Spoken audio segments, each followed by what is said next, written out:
दोस्तों, चुनाव नतीजों के बारे में तो क्या ही बात करना, आप सब देख ही चुके होंगे। लेकिन सबसे ज्यादा चर्चा बंगाल की हो रही है, क्योंकि दीदी के बंगाल में अब बीजेपी ने एंट्री कर दी है और बीजेपी बंगाल को अब अपने हिसाब से चलाएगी, अपने हिसाब से कंट्रोल करेगी। अब बंगाल में क्या क्या परिवर्तन आएंगे, क्या क्या चीजें वहां बदल जाएगी, जो दीदी नहीं कर पाई वो अब बीजेपी कर पाएगी, नहीं कर पाएगी, ये तो आने वाला वक्त ही बताएगा। लेकिन हां, बंगाल की जनता ने अगर बीजेपी को बहुमत दिया है तो कुछ सोचा होगा, कुछ समझा होगा, तभी इतनी ज़्यादा सीटें आई है। अब बहुत सारे लोग मुझे कमेंट करके ये कहेंगे कि भाई ये जो नाम काटे गए हैं वोटर लिस्ट से, उससे बहुत बड़ा फर्क पड़ा है। कोई चुनाव आयोग की कहेगा, कोई ईवीएम की कहेगा। लेकिन जब जीत हो जाती है ना किसी पार्टी की, उसके बाद ये सब चीज़ें नहीं देखी जाती है, और देखी भी जाती है तो फिर मायने नहीं रह जाते हैं। बस जीत गए ना, उसके बाद राज उनका शुरू हो जाता है। तो बंगाल की जनता को भी बधाई, उन्हें नई सत्ता मिली है और बीजेपी को बहुत सारी शुभकामनाएं। बेहतर करे बंगाल को, जो ममता दीदी की कुछ कमियां रही होगी जो बंगाल को वो नहीं दे पाई, उनकी तरफ से उन्होंने जो किया वो बंगाल की जनता उससे हो सकता है कि इतने ज़्यादा सहमत नहीं हुई हो, इसलिए बीजेपी को बहुमत दिया है। तो बीजेपी हो सकता है कि बेहतर करे और आने वाले समय में जितने समय तक ममता दीदी ने राज किया है बंगाल पर, हो सकता है बीजेपी भी करे। लेकिन एक चीज़ आपको मैं कई बार बता चुका हूं, मुझे हमारे देश के गृह मंत्री अमित शाह साहब का एक बयान अभी भी याद है। उन्होंने कहा था कि जिस तरह से कांग्रेस ने इस देश पर 60 सालों तक राज किया है ना, हम भी कम से कम 50-60 साल तक राज करेंगे। इस तरह का एक स्टेटमेंट उनका आज तक की वेबसाइट पर बहुत पहले था और उनका एक वीडियो क्लिप भी है। अगर इतने हिम्मत से कहा गया है ये मामला, इतनी हिम्मत के साथ ये बात रखी गई है, तो आप इसके क्या मायने निकालते हो, मुझे कमेंट सेक्शन में ज़रूर बताइएगा। क्या वाकई में बीजेपी 50-60 साल तक राज करेगी इस देश पर? क्योंकि हम आए दिन सुनते रहते हैं कि 2047 तक हम विश्व गुरु बन जाएंगे, इस तरह की बातें भी आपने सुनी होगी।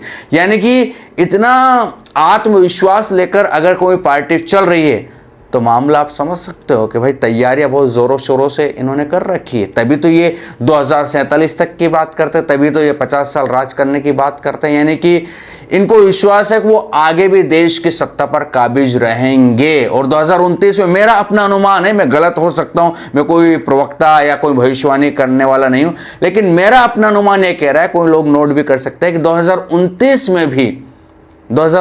में भी अगर लोकसभा के चुनाव 2029-30 के दरमियान हुए, 28 के दरमियान जब भी होंगे, मुझे ऐसा लगता है कि फिर से बीजेपी सत्ता में आ सकती है।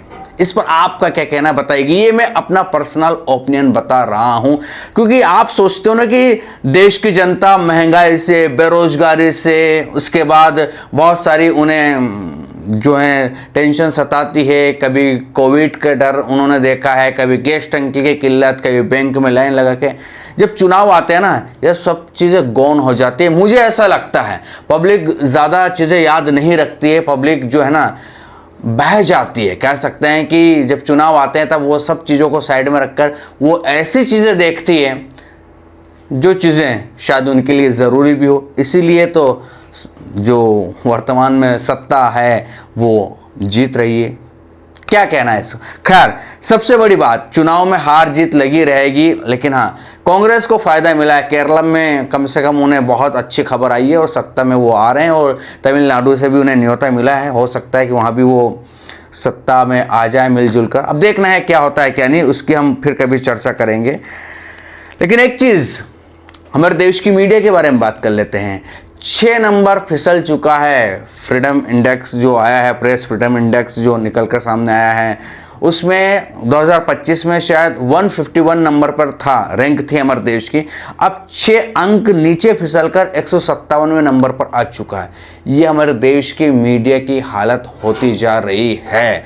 बहुत सारे लोग कहते हैं मीडिया कौन देखता है, मीडिया पर अब कौन भरोसा करता है, लेकिन यकीन मान के चलिए मीडिया अभी भी मतलब यह है कि अपने काम पर लगा हुआ है। बराबर वो बचाव करते हुए दिखाई देता है। लगातार वो जो है ना सत्ता सवाल पूछने की बजाय सत्ता को जो हैं अपने हिसाब से कि कहाँ बचाना चाहिए, कहाँ पर किस तरह से नरम सवाल होने चाहिए, कहाँ पर किस टॉपिक पर बात होना, ये अभी भी चलता है और चल रहा है। लेकिन ये जो इंडेक्स आता है, प्रेस फ्रीडम इंडेक्स की अगर बात होती है, तो पाकिस्तान, नेपाल, बांग्लादेश जैसे देशों की स्थिति हमारे देश की मीडिया से बेहतर बताई जाती है।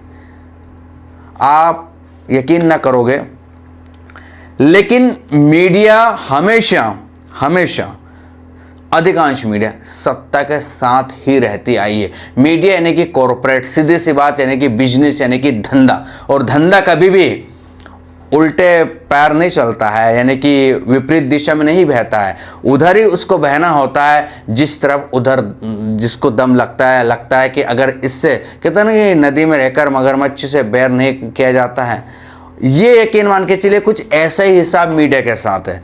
लेकिन भाई हमें तकलीफ तब होती है कि हम मीडिया के स्टूडेंट रहे हैं, पत्रकारिता हमने की है, पत्रकारिता करने का बहुत ख्वाहिश थी ज़िंदगी में कि हम बड़े बड़े चैनल से जुड़कर पत्रकारिता करेंगे, ग्राउंड रिपोर्टिंग करेंगे। लेकिन जब पता चला ना कि यार इस देश की मीडिया पत्रकारिता करने के लायक रही नहीं, हम सर्वाइव नहीं करेंगे, हम उस तरह की रिपोर्टिंग ही नहीं कर पाएंगे जिस तरह की डिमांड होती है, तो फिर दुख होता है कि हमने क्यों पढ़ाई की। हम काश कोई दूसरी पढ़ाई करते तो आज किसी अच्छे खासे रोजगार, किसी अच्छी खासी जॉब में होते। लेकिन हमारे अंदर जुनून था पत्रकार बनेंगे, जबकि हमारे माता पिता कहते थे कि ये पत्रकार को छोड़ भाई, कोई सरकारी नौकरी की तैयारी कर ले, है ना, कोई एग्ज़ाम निकाल ले। और यकीनन अगर हम करते ना, शुरू से पत्रकारिता का भूत हमारे ऊपर नहीं होता, तो हम छोटी मोटी कोई हल्की फुल्की सरकारी नौकरी क्रैक कर लेते। हमारा इतना थोड़ा बहुत माइंड था, जीके वगैरह हमारा ठीक ठाक था। लेकिन खैर, दुख इस बात का होता है कि हम जिस फील्ड से जुड़े हुए, वही फील्ड लगातार दुनिया भर में नाम खराब ही कर रही है कि भारत का प्रेस लगातार गिरता जा रहा है। और एक चीज़ और है, बहुत सारे लोग यूट्यूबर पर ऐसा कहते हैं कि अरे यूट्यूब वाले बहुत कुछ क्रांति कर रहे हैं, बहुत ऐसे खबरें।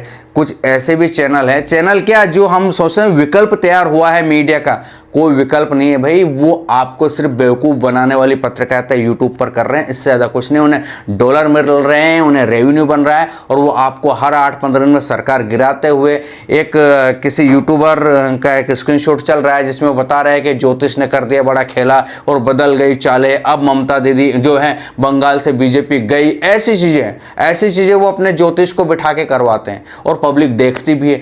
अगर हम जेन्युइन बात करें, ओरिजिनल बात करें, तो हमें कोई चीज़ नहीं। लेकिन जो fake thumbnail, fake stories, fake बातें, जिसमें कोई एक बड़े पत्रकार है, नाम लेना किसी का भी ठीक नहीं है, वो आधे घंटे तक वो बस रिपीट बातें, जो नहीं होना है, उन्हें पता है कि रियलिटी नहीं है, ऐसा कुछ नहीं होगा, उस पर भी वो पब्लिक को बेवकूफ़ बनाते हुए वीडियोस बनाते हैं। लेकिन जो ऑप्शन देखा जा रहा था ना कि मीडिया का ऑप्शन अब यूट्यूबर हो गए हैं, स्वतंत्रता से जो पत्रकारिता कर रहे हैं वो बेहतर है, बेहतरीन खबरें दे रहे हैं, भाई उनका भी जो ना स्थिति डाउन हो चुकी है। अब वो भी उस तरफ जाते हैं जिधर दम दिखाई देता है, उस तरह की खबरें परोसते हैं जिस पर व्यूज़ लाइक आते हैं। बहुत कम उंगली पर गिने चुने लोग ही होंगे जो अभी भी तटस्थ है और खबरों के साथ न्याय करते हैं।